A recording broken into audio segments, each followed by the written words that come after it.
Hi, I'm Dr. Daniel Ward, a child and adolescent psychiatry fellow with RUHS, and today we're talking about how to spot when someone is spreading misinformation and ways to find sources of information that you can trust. If you've come to this video after watching my previous video about the scientific method, welcome back. If you haven't watched that video yet, I'd recommend pausing this video and watching that one first, since this video will be building on what we talked about in that one. After learning the 6 steps of the scientific method, we talked about how understanding this method can help us even when we aren't testing things ourselves. That is because now that we have a method for finding the truth, it's easier to see when other people don't seem to be using any method. We learned that experiments can't actually prove anything. The results of our tests can only point to an answer that may be true. If lots of people do lots of different experiments that seem to point to the same truth, we can feel more and more sure that we've probably discovered the truth, but it's impossible to ever be completely sure. People who spend their lives performing tests know this very well, but it is often much less obvious to people who create misinformation. As a result, sources that spread lies often use stronger language and say things that can't possibly be tested. If we go back to our flea medicine example from the last video, after testing the medicine on one golden retriever and finding that the fleas had gone away, we could say that our results suggest that applying the medicine to dogs appears to make fleas go away. If we want to be more precise, as scientists tend to be, we could say that the medicine appears to get rid of fleas in golden retriever puppies that are less than 1 year old, since we didn't actually test any other breeds of dogs or dogs of different ages. The medicine might work very well on those other types of dogs, but based on the testing we did, we just can't know for sure. Now imagine instead that someone shared an ad with you that says, "Buy this miracle flea medicine, flea killer. Spray any animal and they'll be guaranteed to be flea free. No other medicine kills fleas as well as flea killer." Now this kind of statement feels very different, doesn't it? Hopefully when you hear this, alarm bells should be sounding in your head, like, wait a minute. Something sounds wrong. How could they possibly know the things that they're saying? Any animal? Did they test every animal? Not just cats and dogs, but rabbits, pigs, squirrels, kangaroos?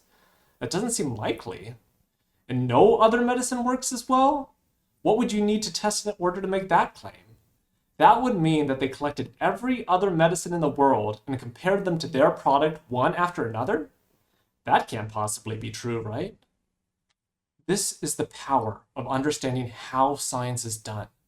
We don't need to be experts in flea medicine to understand that something sounds wrong here. Just by listening to the way that this information is worded with big promises that can't possibly be tested, we can tell that this wasn't written by someone concerned about writing the truth. Now, we can't know for sure whether this writer is just exaggerating how well the medicine works or if the medicine doesn't work at all. But we've already caught them in a small lie.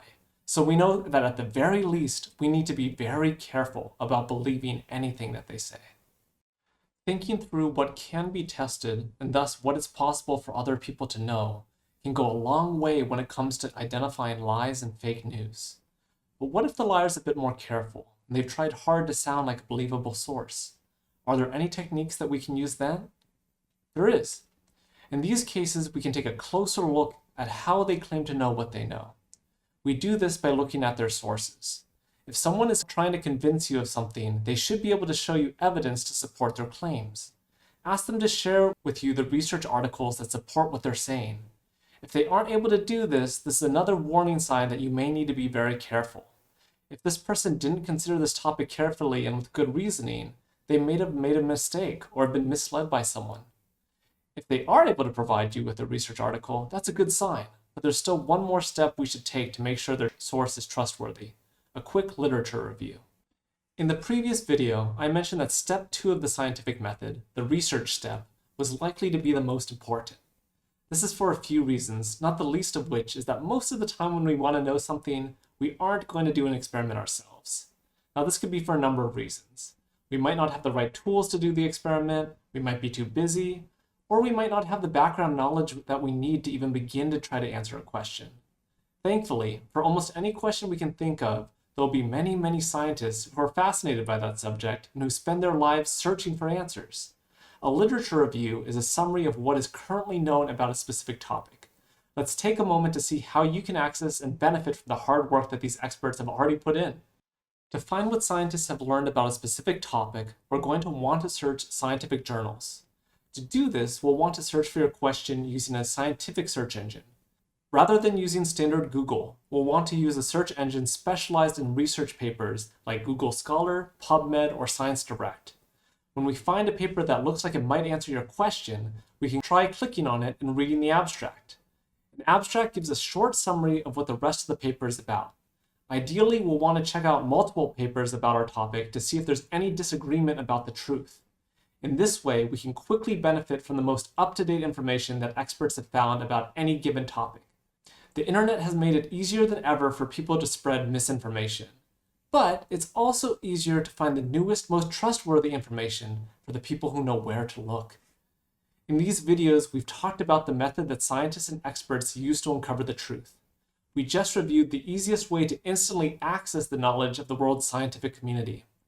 But given what we've talked about regarding lies and misinformation being everywhere, I think we've left an important question unanswered. Can we trust scientists? Can we trust experts? Since I said that we should search science databases to find the best knowledge, you can probably guess my answer. Generally, yes. Let me explain. Is it because I think scientists are somehow better than other people? No. That I think they're never wrong? Also no. When we went through the scientific method ourselves, we saw that it's nearly impossible to know anything for absolute certain. So it shouldn't be surprising at all that scientists can sometimes come to the wrong answers. So do I think that scientists can't be corrupted? That their pursuit of truth means that they can't be bribed? That they never lie? No, no, and no. Scientists are just people. Like any person, some of them are kind, some of them are jerks. Some of them have a strong moral code, other ones maybe not so much. If you asked me if you could trust Dr. So-and-so, a scientist I'd never heard of, I'd have to say, I don't know. Just like I wouldn't know if it were safe to trust any random person on the street who I hadn't met before. I can't tell you that it's safe to trust every scientist, but you can trust the scientific community as a whole. Let me explain why. Scientists are the ultimate fans of the specific thing that they study. Cardiologists, for example, are doctors who study the heart. These heart doctors spend their entire lives trying to learn everything about it. They wake up thinking about hearts, they study hearts all day, and they continue thinking about hearts before they go to bed. In this way, they aren't so different from the biggest fans of anything else, like, let's say, baseball fans. These scientists' intense passion and love for their subject is the same kind of love that you see from the most intense baseball fans you know. They know every detail of the game. They know everything there is to know about all the players of their home team, and they can tell you all the best players around the world. I guess, actually, in this example, it would probably be more accurate to say that the scientists are most like the players themselves. Because in addition to loving and knowing the game as well as anyone, playing the game, doing research, is also their job. So heart doctors are kind of like baseball playing superfans. Now imagine, some business comes up with a new heart medicine, and they know that the best way to sell it is if the scientific community says it's a good medicine. The problem is, it isn't. So instead, they go to a heart doctor and say they'll give him a lot of money to lie and say that he thinks that their new heart medicine actually works really well. Is this possible? Absolutely. Well, hold on then. If it's possible for a company to bribe scientists to lie to the public, how can we trust any of them? Well, let's go back to our baseball example. This would be like if some extremely rich rookie joined the major league and decided that he wanted the world to consider him to be the best baseball player of all time. The problem is, he isn't. He's an average player at best. So he decides that he's going to go to one of the top players and offer him a bunch of money to start lying and saying that he, the rookie, is the best baseball player who ever lived. What do you think would happen? Well, first of all, he'd have to pick the player he goes to very carefully. Most players are extremely passionate about the game. If the rookie asks them to lie about this thing that they love, that they've built their entire lives around, a lot of them would just spit in his face. But different people have different morals, and chances are that if he offers enough money, at least one high-ranking player will be willing to lie on the player's behalf. So what then? One player starts saying that this rookie is the best player in all of baseball. So he won, right? This one guy's saying it, it must be true, right? I'm sure all of the other players and all the world's baseball fans will find that convincing. Of course not. Even if a top player says it, no one will believe him. If they're being kind, other players might say that he's lost his mind. The rest will wonder if this guy's been bribed. Well, okay. If one player isn't enough, what if the rookie paid off all the players? Except all of the players? There are thousands of baseball players around the world, and many of them will just spit in the rookie's face. Many more will get the word out, telling everyone that this guy is trying to pay people to lie. There just isn't any realistic way for this rookie to use his money to convince most baseball fans to lie and say he's the best. Sure, it's possible that he could pay off one or two, but they'd be immediately called out by the rest of the baseball community and lose the community's trust. And this is why you can trust the scientific community as a whole. Even if a few members of the community are bribed or corrupted, the rest of the community will call them out and stop trusting them. Losing the community's trust is a huge deal. For a researcher, your job is to search for the truth. If the community doesn't want to hear what you have to say anymore because they can't trust you, you don't have a career anymore. Researchers know this better than anyone. They know that spreading lies will end their career, and that's usually enough to make even the greediest scientists think twice before considering accepting a bribe. It makes a kind of sense, right? In a community dedicated to searching for the truth, liars are hated and rejected. We can't trust every person who claims to be a scientist, but we can trust the community as a whole to pursue the truth. Thank you for listening. On screen, you'll see the research papers that I referenced to make this video. The best defense that we have against lies and fake news is careful thinking with our own minds. I hope that you'll use the techniques and sources that we discussed today to arm yourselves and protect your family.